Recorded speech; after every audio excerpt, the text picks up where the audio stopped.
Welcome to the New Testament Writings in Context class here, once again at Lagrange College. This is your instructor, Dr. Larry Asplund, coming to you at the beginning of Lesson 5. Of course, you know there are only 7 lessons in this class. That means we're a little more than halfway through this class, and it's been a great class, although we're obviously having challenges and disruptions along the way at this point in time, but by God's grace, we're making progress, learning, growing, and doing well.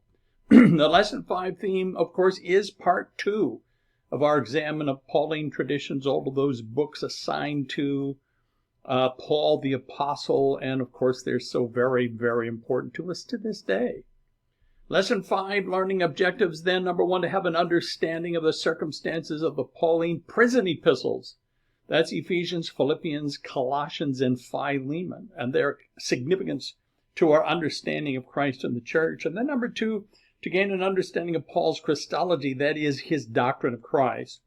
And number 3, to fill out our understanding of the Pauline tradition and thought and its significance for the development of Christian thought in general. Obviously, Paul's understanding in his writings are very, very important at the beginning, as they still are to us today.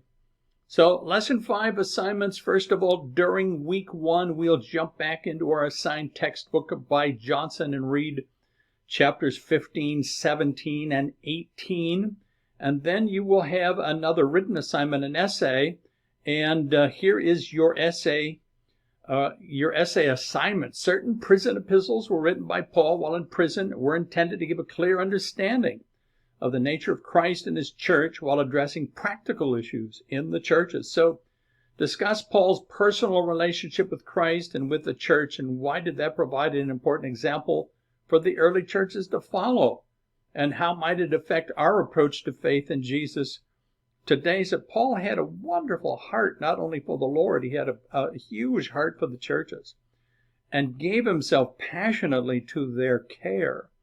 And so that's why it still kind of resonates with us in some very important ways. So that's week 1 of Lesson 5. And then our Lesson 5 assignments in week number 2, you will read in the New Testament the books of Ephesians, Philippians, and Colossians.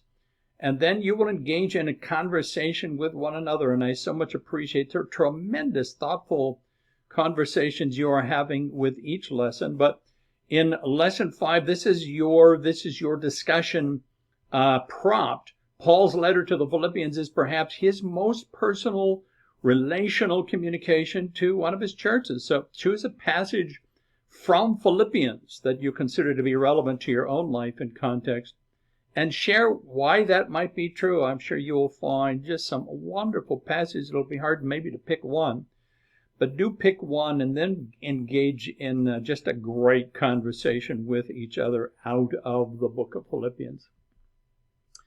Just a couple of additional things. I have, of course, put some miscellaneous supplemental resources in the Lesson 5 resources folder. You are certainly welcome to look at that. A couple of great videos.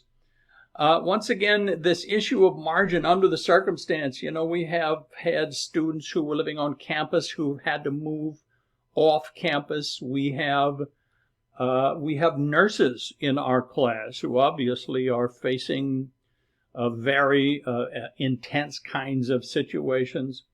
We have students who have lost their job. It's interesting. I was listening to a report earlier today where it talked about the fact that our grocery stores are hiring a lot more people. Walmart is hiring a lot more people. Amazon is hiring another 100,000 employees and giving each of them a $2 an hour raise. On the other hand, if you work for a restaurant, it could be very different. And so we need to be able to, while achieving our learning objectives, we need to be able to provide some space for us to be able to do what has to be done while learning and growing in our class. So one of the things I've done is that I have changed the weight on your final grade for various assignments in the class and changed it in the syllabus. So you will find a revised syllabus there in the introduction to our course, and you will notice how those percentages have changed. We've kind of leveled it out. And in addition, you can go back in if you have not done so, or if you forgot to do so, you can go back in and report reading. You can go back in and submit an essay. Our discussions, our conversations come and go, and then there's no one there to discuss with anymore. So that's probably the only thing that it has a more specific kind of due date, etc. But there still will be an opportunity up to the last day of the semester. Obviously, once the semester is gone, it's gone. But between now and then, I'm here to do everything I can to make this a really good, as well as a really successful, effective learning opportunity for you. Wanted to say something about the research paper that's coming up. I think you will find in the syllabus, you will find the most number of changes perhaps there. It's still very important that we do some academic work, that we do a little bit of research to show that, we really got our feet wet in the process of studying the New Testament writings. And so the lesson 7 assignment, this is coming up, the research paper, at the very end of the semester. So it basically involves you exploring a specific text in the New Testament in one way or another. I've changed the syllabus to indicate that it should be a minimum of 1,500 words plus a bibliography that cites a minimum of 4 sources, of course not counting our textbook.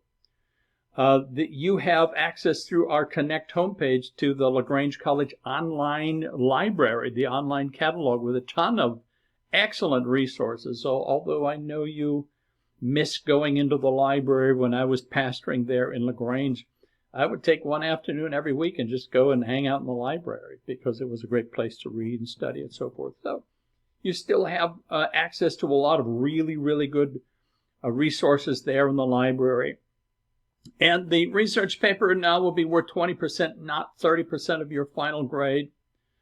Beginning in lesson 5, that is to say this coming week, I'm available if you want me to review a rough draft of your research paper. I'm happy to give you feedback. Remember, it needs to have correct formatting. Lagrange College has not adopted a required formatting, kind of a standard. It just needs to be formatted. One of the guidelines I like, for instance, that is simple but good is the MLA formatting guidelines, just to make sure that you cite properly, etc. There are several topic ideas. By the way, there's a lot of details in the syllabus that you can look at, but some of the kinds of things you can do is you can do a paper on the context of a text, the background, maybe the historical background, whatever it might be. You can do a paper on the content of a specific text. You can unpack that text and look at keywords, and you can also do a paper on the theological significance of a text. A so what are the implications for us? You can do a paper that compares various interpretations in the history of interpretations of a text. And I'm adding another possibility. You could do a Bible study outline. Now, it would need to be not just a raw outline, but it would need to be more in narrative form as well for it to qualify as a paper. But it could be that you're thinking about the possibility of teaching something that you are researching. And so I will accept that from you as well. Remember, all the details, a lot more details are available for you in the syllabus. So to imagine Paul in prison, writing to his churches, not focused on his dire circumstances, but focused on his brothers and sisters, focused on, his children in the faith, those congregations who were also experiencing tremendous hardship. I mean, the early church was in a constant state of crisis, but his heart was for them. His heart was for the church, for his brothers and sisters, and ultimately his heart was for Christ. And so that's why we love reading those epistles. We're going to be able to do so this week and, kind of unpack them, discuss them, work on them together. So once again, remember, I am here for you. I'm committed to your success, to your learning. You are certainly in my prayers every day. Let me know. Don't hesitate to let me know how I can serve you this coming week. Have a great week.